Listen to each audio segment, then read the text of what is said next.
हुआ, मैं टेस्ट देके डिमोटिवेट हो जाता हूँ, तो इस कमी को दूर करो, ये कमी है आपकी। टेस्ट देके डिमोटिवेट होते हो तो ये कमी है, इसका मतलब आप जब पेपर में बैठोगे ना तो आप वहाँ घबराओगे। तो आप 2 टेस्ट कोई बात नहीं, कम आते हैं तो कोई बात नहीं, ठीक है, इससे डिमोटिवेट नहीं होना है। और ये आपको लग रहा है डिमोटिवेशन, नहीं, ये आपके वहाँ की घबराहट को कम करेगा जो रियल पेपर होगा, वरना वहाँ इतना घबरा जाओगे, अच्छे से पेपर कर ही नहीं पाओगे। ठीक है, गलतियों को, और बच्चों एक ही बात ध्यान रखो कि जो चीजें आपको आ रही हैं टेस्ट देते टाइम, वो गलत कम से कम करनी है।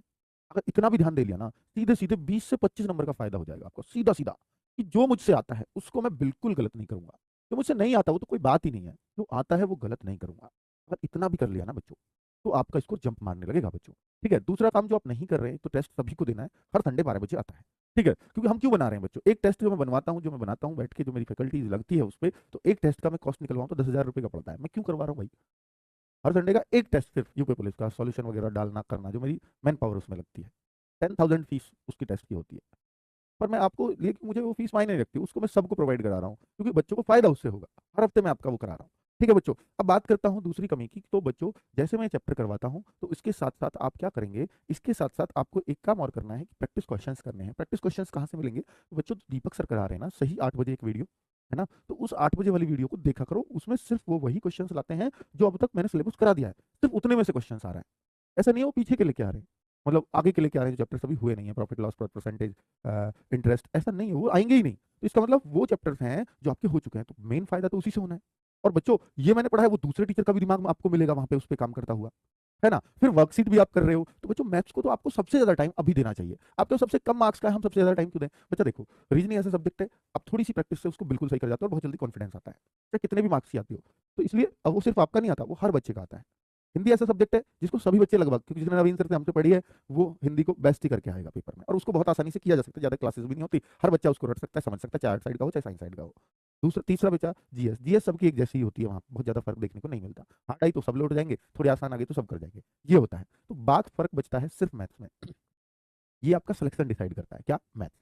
अगर आपका मैथ्स बाकी बच्चों से कम रहा, तो फिर आप बच्चों सेलेक्ट होने के चांसेस आपके उतने ही घटते चले जाते हैं। मात्र 18 से 20 क्वेश्चन है, तो इसमें ऐसा भी हो जाता है एक बच्चे के तो 2 से 4 ही क्वेश्चन हो रहे हैं और एक बच्चे के 18 के 18 सही हो रहे हैं। तो बच्चों, अब आप सोच करके देखो, जो एक बच्चा 18 क्वेश्चन करके आ रहा है, एक सिर्फ 4-5 करके आ रहा है, तो दोनों में जो फर्क है, जस्ट बच्चों एक क्वेश्चन 2 नंबर का है, तो 15 क्वेश्चन का फर्क, 15 30 मार्क्स का। भाई मेरिट में 0.25 से बच्चे रहते हैं, सोच के देखो, 30 मार्क्स कितना बड़ा फर्क है। ठीक है, और मैथ्स में जिसको आता है ना, वो पूरा पूरा करके आता है, वो छोड़ता ही नहीं है उसमें कुछ। ठीक है, जो आप पढ़ रहे हो ना, हम ये कोशिश कर रहे हैं कि आपका एक सिंगल क्वेश्चन ना छूटे पेपर में, आप पूरे के पूरे करके आओ। और जीएस में हम कितनी भी मेहनत कर ले, हम ये कह ही नहीं सकते कि मैं जीएस इस बच्चे से ज्यादा करके आऊंगा जो कम पढ़ रहा है, आप उससे भी ज्यादा नहीं कह सकते। लेकिन आप मैथ्स में अगर 3-4 घंटे दे रहे हैं, तो आप श्योरिटी से कह सकते हो मैं सबसे ज्यादा मैथ्स में करूंगा, यानी पूरे में से पूरे करूंगा, तो सबसे ज्यादा ही हो गया वो बात अलग है, पूरे में से पूरे वाले बहुत सारे हैं, पर सबसे ज्यादा ही हो गया ना। तो कुल मिलाकर के इस तरह से आपको अपनी स्ट्रेटजी पे काम करना है, मैथ्स को तो बिल्कुल छोड़ना ही नहीं है, क्योंकि टाइम बहुत है हमारे पास, हर बच्चा मैथ्स पढ़ रहा है, आप नहीं पढ़ोगे तो आपका नुकसान हो जाएगा बहुत बड़ा। ठीक है बच्चों, तो शुरुआत करें। तो आपको पढ़ना है बेटा, सिलेक्शन कैसे होता है मैं उस बात पर बात कर रहा हूँ। बुक कब तक आएगी बेटा, बुक स्पेशली मैथ्स की भी आ रही है, ताकि आप उसको 3-4 बार घोट दो, तो बहुत मोटी नहीं है, क्योंकि 20 क्वेश्चन के हिसाब से है जो जो चैप्टर्स आपके सिलेबस में, तो स्पेशली यूपी पुलिस की मैथ्स बनवा रहे हैं। हिंदी की आपको कल ऑनलाइन अवेलेबल हो जाएगी, हिंदी वाली बुक। ठीक है, और बच्चों रीजनिंग की भी, रीजनिंग में हम जो इसमें आता है ना यूपी पुलिस में, एक तो सीरीज बहुत ज्यादा आती है, और एक बच्चों कथन पूर्व धारणा वाले होते हैं, स्टेटमेंट वाले क्वेश्चन, वो काफी भर भर के पूछे जाते हैं। ठीक है, तो उन सबको हम दिला रहे हैं और भरपूर क्वेश्चन दिला रहे हैं, ताकि आपकी रीजनिंग यूपी पुलिस के हिसाब से, स्पेशल यूपी पुलिस, उस एग्जाम के बाद वो किताब बेकार है फिर भी हमने लिखी है, क्योंकि हमें पता है यूपी पुलिस में बच्चों को क्या चाहिए, जो नॉर्मल बुक्स में नहीं है रीजनिंग की।